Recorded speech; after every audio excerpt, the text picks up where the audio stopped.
Oh, right. Okay. Well, I'm here with Ben and Lorna Erskine, and spent a couple of days having a good time, sharing their lives a little bit, and found that Lorna's quite a poet. So these poems, how do they come about? They just kind of come to you, or what? If you asked me to sit down and write a poem, I wouldn't be able to do it. When a poem comes to me, I have to grab a pencil and a paper and write it down. Uh-huh. And I think they come from the poem fairy. Okay. I'm pretty sure of that, yeah. Okay.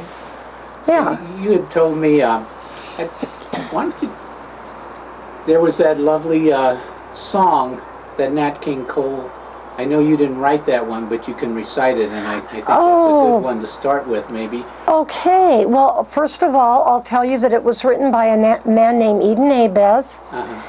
And when it came out from Ben, who it's hard to get things out of him, he told me, he said, remember that song you loved when you were a little girl? He goes, that Nat King Cole sang?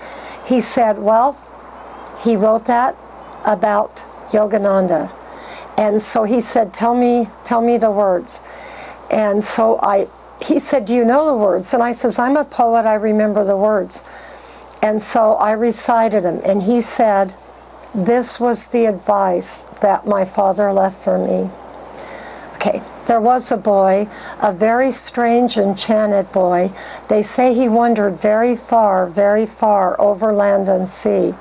A little shy and sad of eye, but very wise was he. And then one magic day, he passed my way, and as we spoke of many things, fools and kings, this he said to me, the greatest thing you'll ever learn is just to love and be loved in return.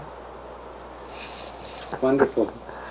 Now, this gentleman who wrote that, he was like the original hippie. He actually lived under the Hollywood sign, said he could live on $2.50 a day, and then he eventually got a wife and married, had a son, and I think they had bicycles, and he hung around the Hollywood Temple and told people about Eastern philosophy. So obviously he spoke with Yogananda, and that was he had a connection there. his claim to fame, that one song, Nature Boy. Okay. And we heard you, well, you have quite a few poems, but... Well, actually, the very, very first poem that ever came to me, the nuns at Whitethorn Monastery ended up doing it in calligraphy over their refectory table, and that was years and years ago, when Baba Ram Das's Be Here Now book was popular. So that explains some of the words in it. Okay, it goes like this. Jesus was a yogi. He showed us all the way to truly love our fellow man, to meditate and pray. He spoke of non-resistance from his Sermon on the Hill and said we all are healers of the spiritually ill. So take your neighbor by the hand. Your example shows him how to live and love in this good world, forgive and be here now. Lovely. And our grandchildren's favorite poem is this one. Okay. We need only live the moment, unencumbered by the past. We need only live the moment because it's fleeing fast. It's the height of true forgiveness. It's the focal point of love. It's the power of concentration and the peace branch of a dove. If you're fretting on tomorrow and the havoc it might bring, get your faith back on the moment and you'll hear the angels sing. Perfect. How do you feel, Ben, when she recites this poetry?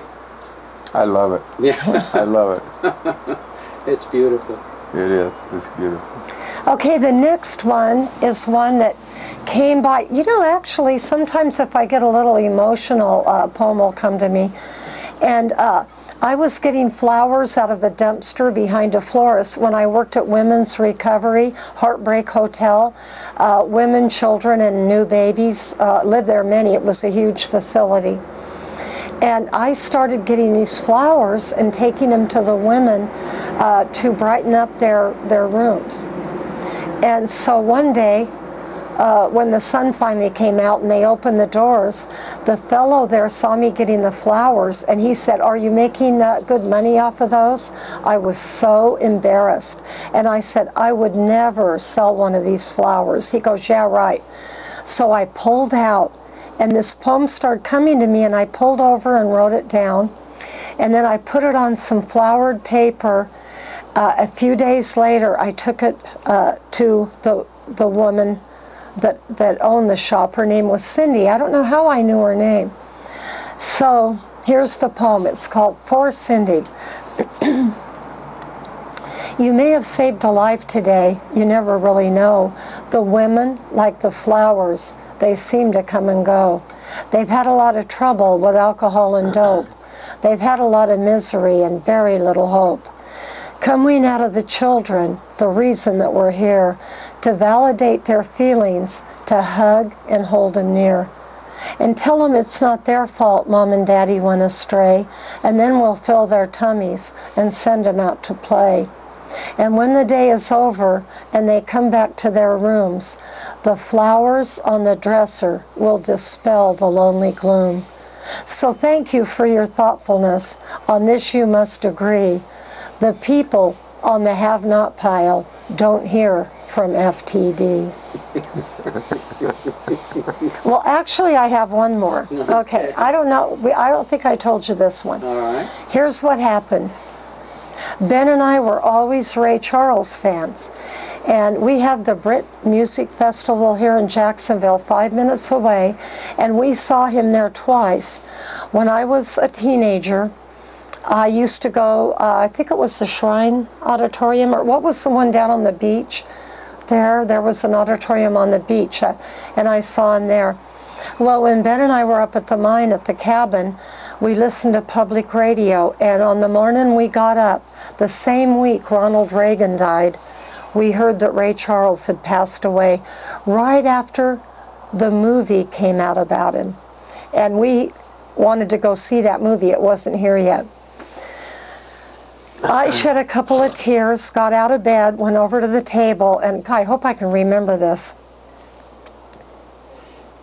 I really don't know where I was when Reagan came along, but I was with Ray Charles, and he helped me with his songs. It was way back in the 50s when he helped me every day. Wait a minute. Wait, let me think a minute. Let's see. I'm sorry. Let's see. That's okay. Take your time. I really don't know where I was when Reagan came along, but I was with Ray Charles, and he awed me with his songs. It was way back in the 50s when we heard him every day, and he helped me out with love and songs, and his music showed the way. And when he sang Your Cheatin' Heart and Georgia on My Mind, it really tore my heart out to know that he was blind. But he saw more than you and I as he walked life's bumpy road. And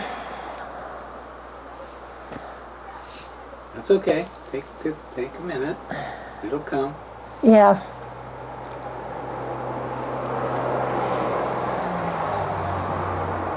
Let's see, as he walked life's bumpy road. And he sang away his load. He poured his heart and soul out as he pounded on his keys. And when he sang religious songs, it put me on my knees. You're up there with the angels now. I know they're glad you came, but Ray, we'll always miss you, and our world won't be the same. Wow. Do mine, Michael. You really want me to? Yeah. Sure. Okay.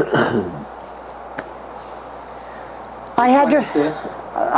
This is called From Ben, Okay. and we had to write a resume for him, some